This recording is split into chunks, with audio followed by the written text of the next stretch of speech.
of oh I can't speak. Sorry.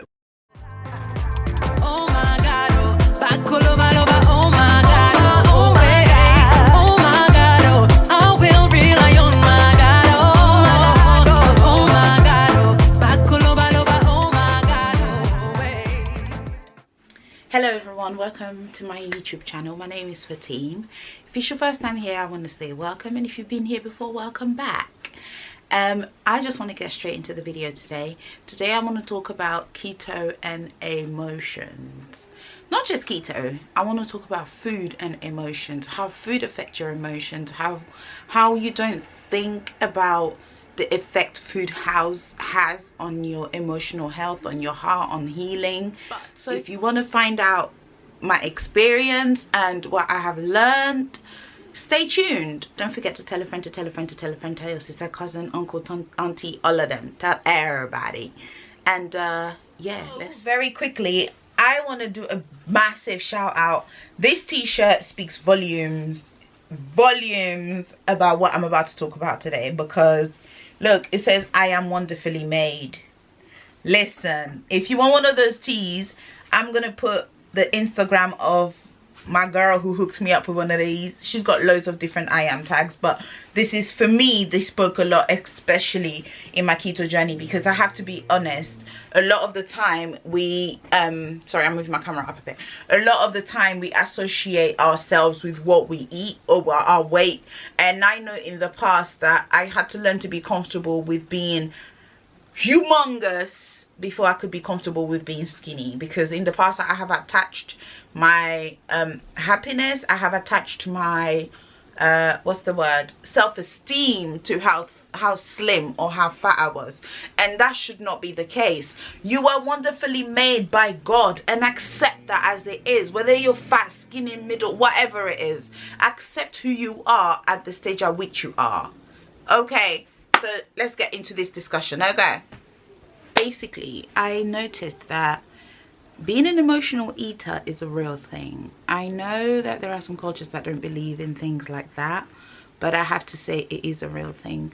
Food is a central point of discussion.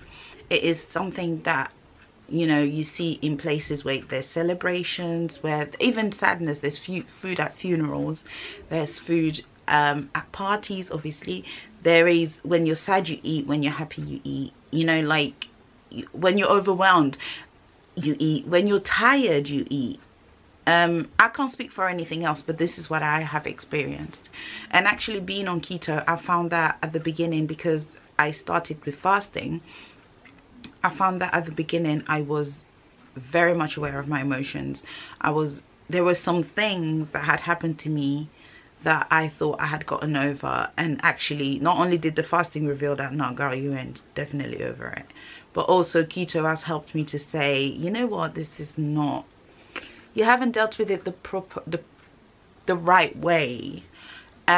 So alongside my spiritual journey of discovering myself and discovering who God has made me to be, that is how I found keto. Like, you know, it was a self-discovery journey. It still is. There is still there are some things I still do that I'm like, Fatime, you know better not to do this thing, you know. And so and from an emotional point of view, keto, it releases so much you cannot even begin to understand.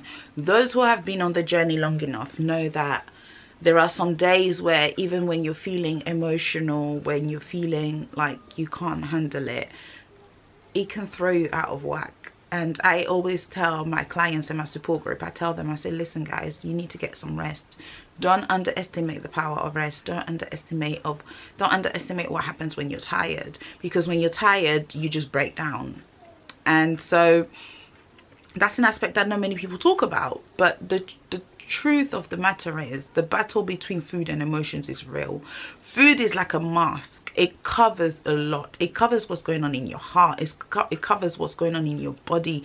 It covers what is hidden deep down. But once you let go of food, which is why I love fasting, if I'm honest with you, there are so many things that spring out to the surface and you're like, wow, I didn't even know this was still a thing. And so I want to encourage everybody that, listen, do not, whatever you're going through, whatever is happening in your life, do not use food to mask it, because food has a way of comforting you in ways that you would be shocked, and you don't realize how much comfort food brings until you're without it, or until you're putting your body through a state where it has to use its own stores, which is what the ketogenic diet does. And believe it or not, those who have done the ketogenic diet with me, or even as long as me, or even longer than me, can testify to this, that there is a level of emotional health that you have that you didn't even know existed. There is a level of strength that you suddenly acquire that you didn't know was within you. But to be honest with you, it's always been there. You just didn't know because you had been so busy intoxicating your body with various things. I posted a picture of me from back in August 2018 on my Instagram, where I had an allergic reaction to mango. Now, I'm sorry, how do I tell somebody that I'm allergic to mango? I've been eating mango 30 years of my life. How? But anyway, so yes, I did put that picture up, and I put the post up, and I was saying I was fat, I was sick, I had insomnia, I had swollen feet, I couldn't put my shoes on. Like, listen, there is so much that was attached with my poor way of eating, and even overall health, and emotionally as well. But once I made up my mind to actually clear my emotions, that's when everything started to change. Once you make up your mind to be clean from the inside, everything else reflects out, and that affected the way I ate. That affected how I saw food. I began to saw food as survival, as something that I need to survive, rather than something that I just do because I'm bored and I don't know what to do with my life, so I'm just eating. No, that is not what food is made for. So this is just a short and sweet video. I just wanted to come out here and say, y'all, listen, the struggle between emotions and food is real.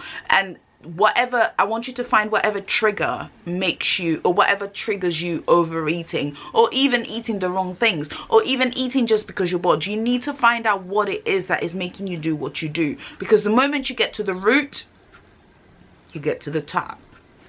Stay blessed, y'all. That's all I got for you today.